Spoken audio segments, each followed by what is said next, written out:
दोस्तों bank Nifty की जो क्लोजिंग है 51,960 पे हुई है।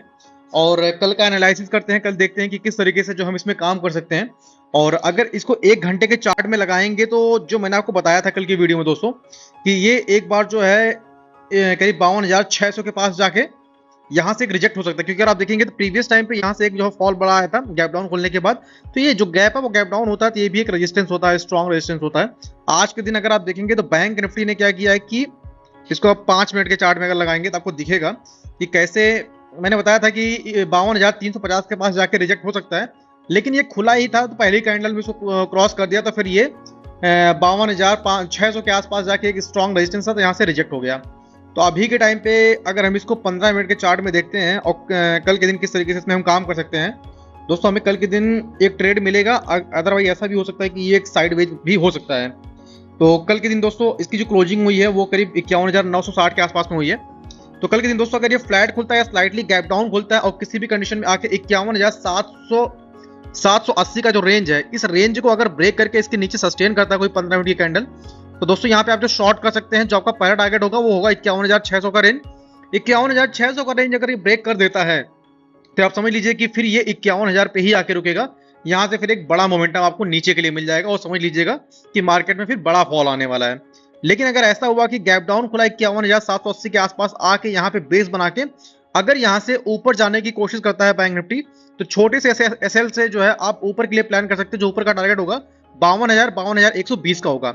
लेकिन अगर 52,120 के ऊपर निकल के ये सस्टेन करता है करीब 15-15 मिनट, तो फिर आप समझ लीजिए यहाँ से फिर 300-400 पॉइंट का आपको ऊपर के लिए एक मोमेंटम मिल जाएगा।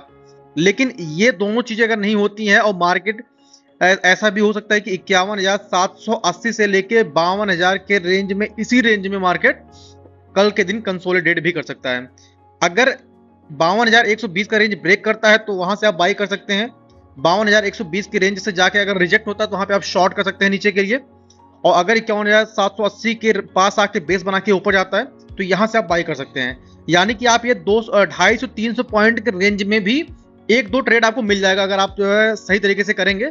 लेकिन अगर इस रेंज को ब्रेक करके इसके ऊपर निकल जाता है तो आपको बाई करना है, और इसके अगर नीचे सस्टेन करके नीचे आ जाता है तो फिर आपको सेल करना है। तो इस तरीके से जो दोस्तों बैंक निफ्टी में काम किया जा सकता है।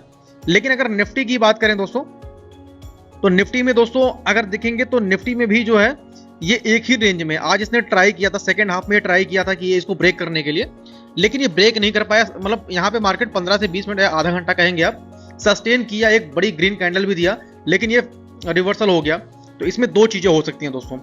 कल के दिन अगर यहाँ पे निफ्टी जो है गैप डाउन खुलता है 24,700 के नीचे, 5 मिनट की भी अगर कैंडल की बॉडी क्लोज होती है दोस्तों, यहाँ पे आप शॉर्ट कर सकते हैं। जो आपका पहला टारगेट होगा वो पहला टारगेट ही आपका होगा 24,570 के आसपास।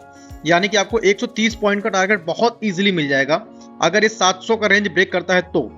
और अगर ये रेंज पे आके इसको ब्रेक करता है तो नेक्स्ट आपका जो सपोर्ट होगा, स्ट्रॉन्ग सपोर्ट 24,500 या 480 के आसपास में होगा। तो यहाँ से अगर लो ब्रेक करता है तो आपको एक पोजिशनल ट्रेड अच्छा खासा मिल सकता है निफ्टी में। लेकिन आपको बाई कब करना है, अगर ये 24,710-20 के आसपास आके बेस बना के, जैसे इस तरीके से यहाँ पे इसने डबल पैटर्न बनाया था, ऐसे डबल बॉटम पैटर्न अगर बना के यहाँ से ऊपर जाता है दोस्तों, उस कंडीशन में आप बाई कर सकते हैं। जो आपका पहला टारगेट होगा वो 24,850 का होगा। इसको ब्रेक करेगा तो फिर 24,920 तक जा सकता है। आपको एग्रेसिव बाइंग तब करना है जब ये 24,920 के ऊपर कोई भी 15 मिनट की कैंडल की बॉडी क्लोज करे, तो उस कंडीशन में आपको एग्रेसिव बाई कर सकते हैं। तो आपका टारगेट होगा वो 25,100 तक हो सकता है। लेकिन अगर ऐसा हुआ कि निफ्टी यहाँ पे गैप डाउन खुल के या फ्लैट खुल के 24,700 के आसपास जाके यहाँ से फिर ये ऊपर जाता है, तो ऐसा भी हो सकता है कि एक बार आपको बाइंग दिखे, लेकिन ये 24,850 या ऐसे लेवल पे जाके यहाँ से अगर रिजेक्ट होता है तो समझ लीजिए कि फिर इस रेंज में 1-2 दिन ये रुकने वाला है। और रुक के उसके बाद ये या तो ऊपर जाएगा या तो फिर नीचे आएगा। लेकिन अगर ये बहुत ज्यादा बेरिशनेस होगा तो कल के दिन ये 24,700 का रेंज ब्रेक करके आपको एक अच्छा खासा ट्रेड डाउन साइड के लिए निफ्टी में मिल सकता है। तो इस तरीके से हम कल के दिन दोस्तों काम कर सकते हैं।